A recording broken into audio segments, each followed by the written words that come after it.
கண்ணுலேந்து ஒரு zoom back வந்த first shot.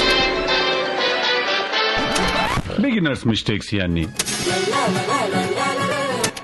నేను ఈ సినిమా ఆడకపోతే నేను మళ్ళా సినిమాలు చేయను అని నేను అన్ను. సరిపోయారు ఇద్దరును. సాగుతుంది మీకు అలాగా. గురూజీ ఇంకేమైనా చెప్తారా గురూజీ? Interesting question. అలా అడగండి చెప్తాను.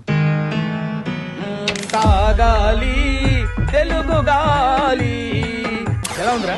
నీ కథ విన్నాను, నాకు చాలా బాగా నచ్చింది. ప్రొడ్యూసర్ తో కూడా ఆల్రెడీ మాట్లాడాను. సినిమా టైటిల్ ఏమనుకుంటున్నావు?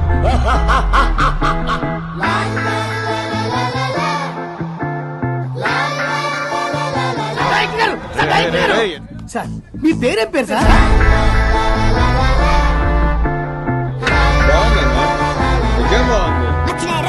బాగుందన్నా అంటే